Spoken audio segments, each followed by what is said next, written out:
যে শেখ হাসিনার যিনি পুত্র তিনি বলছেন যে মা যদি মারাও যান তার দেহ যেন বাংলাদেশে না পাঠানো হয়। দেখেন, কিছু কিছু বিষয় এখন পুতুলের নামে, জয়ের নামে, এগুলো এআই দিয়ে তৈরি করা। এসব সব বিশ্বাস করতে যাবেন না। ভারতের যে এই প্রত্যর্পণের ব্যাপারে ভারতের যে স্ট্যান্ড, তারা যে বিবৃতিটা দিয়েছেন, আপনারা সেটা স্বাগত জানাচ্ছেন? আমরা স্বাগত জানাই। এবার একটুখানি মূল বিষয়টায় আসি, যেখান থেকে এই ঘটনা। আমরা যেটা দেখলাম যে ছাত্র আন্দোলন, এই ছাত্র আন্দোলন যখন শুরু হলো সেই সময় আমি আপনার মুখোমুখি হয়েছি, কিন্তু সোশ্যাল মিডিয়ায় আপনি খুবই পরিচিত। আপনার একটি বিবৃতি যে ছাত্রলীগ বিষয়টি বুঝে নেবে, তারপর থেকেই কিন্তু দেখা গেল মানে ক্যাম্পাসে উত্তপ্ত পরিস্থিতি তৈরি হলো। এবং মোটেও না। আপনার এই বিবৃতিটা নিয়ে আপনি কি? এটা সংবাদপত্রের আওয়ামী লীগ বিরোধী, সরকার বিরোধী যে তৎপরতা, সেখানে সংবাদপত্রের একটা অংশ তারা আমাদের নেত্রীর নামেও, প্রধানমন্ত্রী শেখ হাসিনার নামেও কতগুলো শত্রুতাপূর্ণ প্রপাগান্ডা, তখন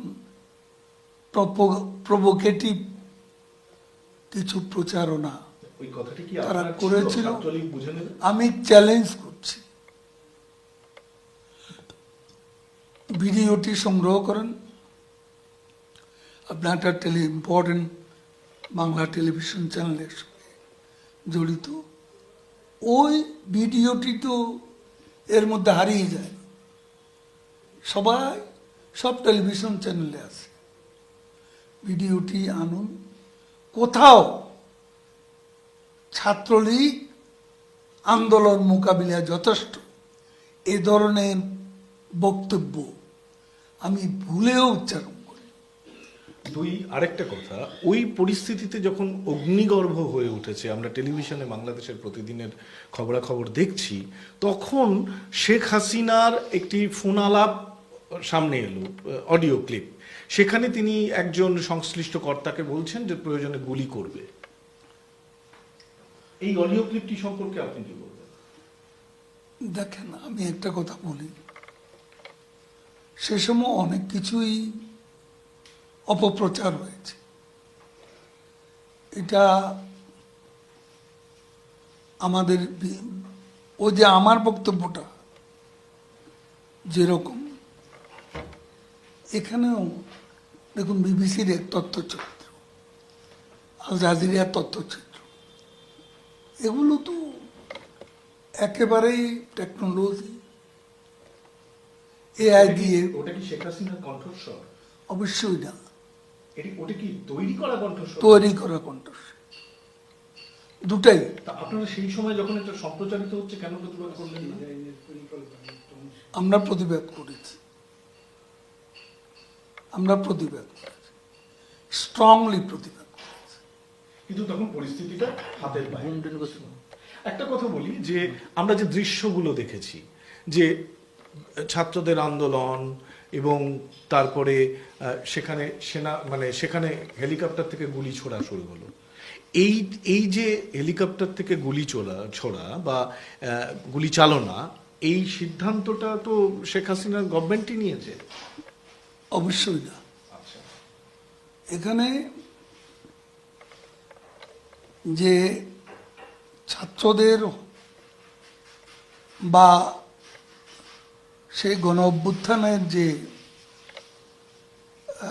অভ্যুত্থানকারীরা, তাদের উপর যে হামলা হয়েছে,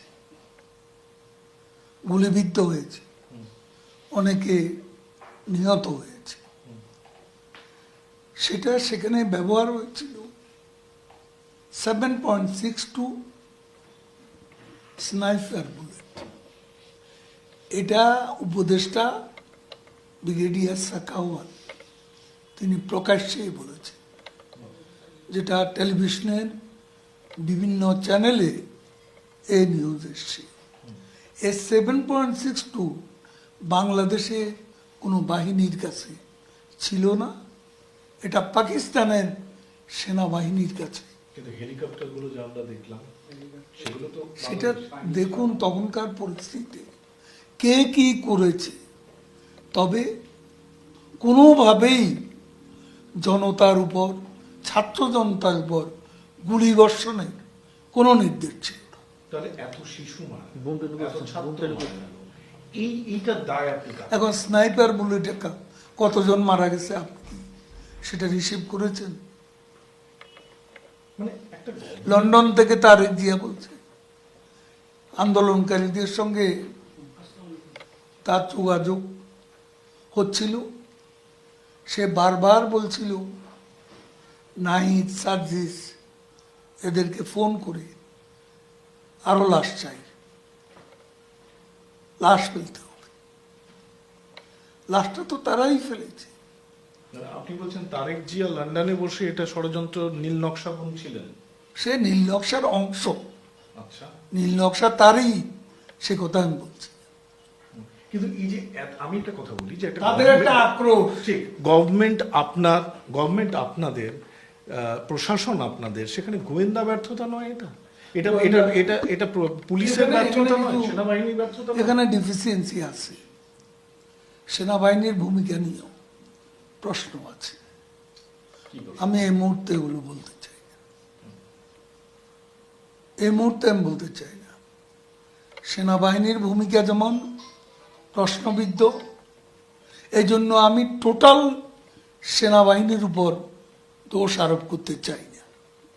সেনাবাহিনীর একাংশ হয়তো, এবং ঊর্ধ্বতন কর্মকর্তাদের একটা অংশ, তাদের নীরব ভূমিকা এবং ওদের বিভিন্ন স্থান থেকে আসা মিছিলকে রাস্তার দুপাশে দাঁড়িয়ে স্বাগত জানানো এবং গণভবনে নির্বিবাদে সবাইকে ঢুকতে দেওয়া, এসব বিষয়গুলো সেনাবাহিনী চেষ্টা করলে প্রতিরোধ করতে পারত কিনা সেটা নিয়েও প্রশ্ন আছে। এটা তো পরে ঘটনাগুলো যখন ঘটছিল, যখন ছাত্ররা মারা যাচ্ছিল, যখন বুলেট চলছিল, যখন আমরা দেখছিলাম, আমরা তো টিভিতে আমি আপনাকে জিজ্ঞেস করি, বলুন, দেশের 460টি পুলিশ স্টেশন কিভাবে পড়ল?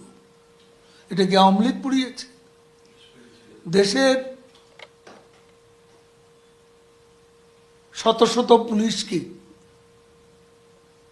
হত্যা করা হলো। সিরাজগঞ্জে প্রেগন্যান্ট এক কনস্টেবল, সে সহ 13 জনকে হত্যা করে গাছের সঙ্গে ঝুলিয়ে মেরেছে। এটা কি আওয়ামী লীগ করেছে? মেট্রো রেলে আগুন কে দিয়েছে?